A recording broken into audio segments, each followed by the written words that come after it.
அஸ்ஸலாமு அலைக்கும். Welcome back to our channel condiment by மாமி. இன்றைக்கி நம்ம பார்க்க போகிறது மட்டன் பெப்பர் கறி. அது எப்படி செய்கிறது அப்படிங்கிறத பார்க்கலாம். ரொம்ப சிம்பிளான கறி. அதுக்கு தேவையான விஷயங்கள்லாம்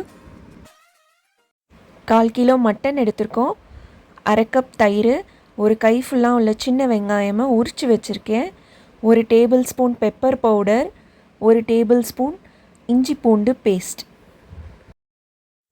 இதுக்கு முழு பெப்பராகவும் போட்டுக்கலாம், இல்லை பெப்பர் பவுடராகவும் போட்டுக்கலாம். நமக்கு கொஞ்சம் காரம் அதிகமாக இருக்கணும் அப்படின்னா நல்லா பெப்பர் பவுடர் போட்டுக்கலாம். இப்படி போடுறதுனாலேயே நமக்கு கொஞ்சம் காரம் கம்மியாக தான் இருக்கும்.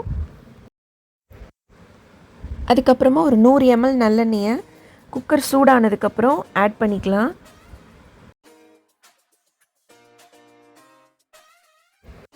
எண்ணெய் சூடானதுக்கப்புறம் நம்ம உரித்து வச்சுருக்க வெங்காயத்தை அதில் ஆட் பண்ணிக்கலாம்.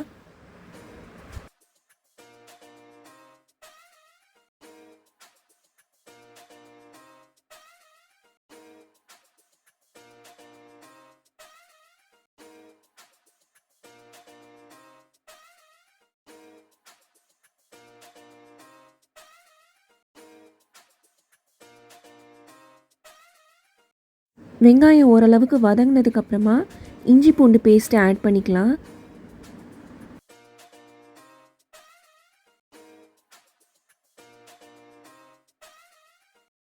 இஞ்சி பூண்டு பேஸ்ட் ஆட் பண்ணதுக்கப்புறமா அந்த ஆனியனை நல்லா எண்ணெயிலேயே நல்லா வதக்கணும், நல்லா ஃப்ரை ஆகிற லெவலுக்கு கொண்டு வரணும்.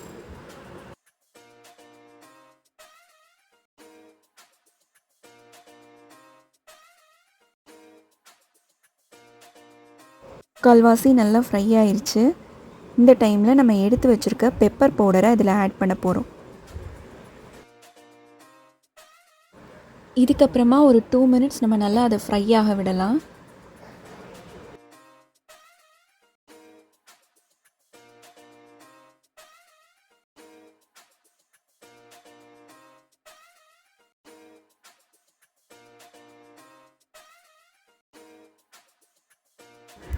ஓரளவுக்கு ஃப்ரை ஆயிடுச்சு.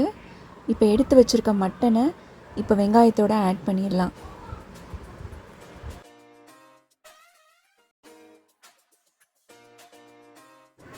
மட்டன் ஆட் பண்ணதுக்கப்புறம் அது ஒரு 5 to 10 மினிட்ஸ் எண்ணெயிலேயே நல்லா வதங்குற மாதிரி நம்ம நல்லா அதை வதக்கி விட்டுக்கணும்.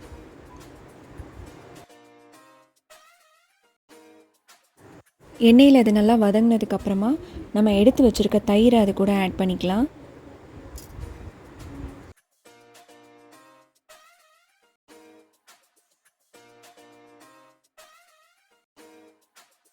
தயிர் ஆட் பண்ணதுக்கப்புறமா கறி மூழ்கிற அளவுக்கு தண்ணி ஆட் பண்ணுறோம். ஒரு 1.5 டம்ளர் தண்ணி வரைக்கும் ஆட் பண்ணிக்கிறோம்.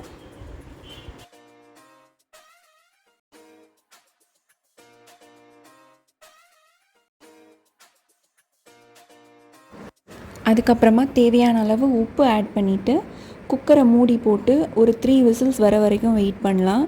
ஸோ நமக்கு அந்த கறி ரெடி ஆயிரும்.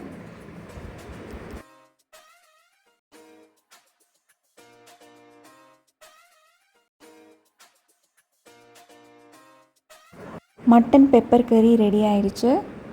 இதை நம்ம ரைஸ் கூட இல்லை சப்பாத்தி பரோட்டா எது கூடனாலும் இதை வச்சு சாப்பிட்லாம். நல்ல ஒரு சைடிஷ், சீக்கிரமாக செய்யக்கூடிய சைடிஷ். நிறைய இன்க்ரீடியன்ட்ஸ் நமக்கு இதில் சேர்க்கணுங்கிற அவசியம் இல்லாத ஒரு சைடிஷ். தேங்க்யூ ஃபார் வாட்சிங்.